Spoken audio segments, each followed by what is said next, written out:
నమస్తే అన్నో food lovers. ఈ చిల్లి గారిని మీరు ఎప్పుడైనా ట్రై చేసి ఉంటే లైక్ కొట్టుకోండి. చికెన్ కర్రీతో నెక్స్ట్ లెవెల్లో ఉంటది. అలాగే పల్లి చట్నీతో కూడా చాలా బాగుంటది. విత్ అల్లం చట్నీతో కూడా చాలా బాగుంటది. ఎలా చేద్దామో చూద్దాం రండి. నేనైతే 2 గ్లాసుల పప్పు అయితే తీసుకున్నాను. అదేంటండి పప్పు అంటున్నారు, గుళ్ళు కదా అని అంటారు. గుళ్ళు ఏంటంటే పచారీ షాప్ లో దొరుకుతుంది. మేం పండించుకున్నవి తిరగలతో అది పప్పులా తయారవుతుంది. ఆ పప్పుని ఓ 3 అవర్స్ నానబెట్టుకున్న తర్వాత బాగా కడుక్కోవాలి. కడుక్కున్న తర్వాత ఆ పొట్టు అనేది, ఆ పొట్టు లేయర్ అనేది బయటకు వచ్చేస్తుంది. వచ్చిన తర్వాత మిక్సీలో వేసుకోవచ్చు. గాడగాడిగా వేసుకుంటేనే బాగుంటది. మరి మెత్తగా అయినా కూడా మన గారె అనేది కరెక్ట్ గా రాదు. అందులోనే 2 ఉల్లిపాయలు అండ్ కొంచెం పచ్చిమిర్చి నేను యాడ్ చేయలేదు, ఎందుకంటే చిన్నపిల్లలు తింటారని నేను యాడ్ చేయలేదు. జీలకర్ర అయితే యాడ్ చేసుకోవాలి కంపల్సరీ. చూడండి నాకైతే ఇలా వస్తున్నాయి.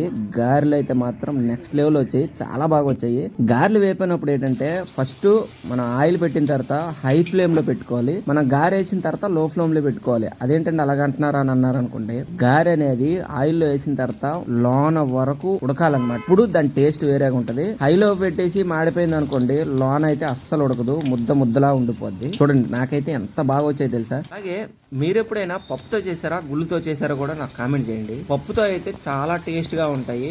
పప్పుతో అయితే ఎలా చేసినా బాగానే ఉంటాయి. పప్పుతో నా ఎక్స్పీరియన్స్ ఏంటనేది మీకు చూపించాను. మీరు ఎప్పుడైనా ఆ గుళ్ళుని మీరు ఎక్స్పీరియన్స్ మీకు ఎలా వచ్చిందో కింద కామెంట్ బాక్స్ లోనే కామెంట్ చేయండి, లేదంటే ఇన్స్టాగ్రామ్ లోనే ఆ ఫోటోని డిఎం చేయండి. నాకైతే మాత్రం పప్పుతో చాలా బాగా వచ్చాయి.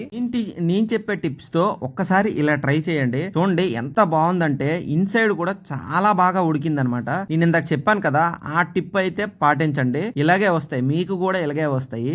అది మినపప్పుతో అయితేనే. మినపగులతో ఎలా వస్తాయి అనేది నా ఎక్స్పీరియన్స్ అయితే నాకు తెలియదు. నేను చెప్తున్నది ఏంటంటే చాలా బాగా వచ్చాయి. చూడండి ఎంత బాగా వచ్చాయి అంటే, నేనైతే పల్లీ చట్నీతోను అల్లం చట్నీతో నేనైతే తిన్నాను. నాకైతే చాలా బాగా నచ్చింది. ఈ గారెలు మీకు ఎంత మందికి ఇష్టమో కామెంట్ చేయండి. ఏ చట్నీతో తింటే బాగుంటుందో మీరైతే నాకు కామెంట్ చేయండి.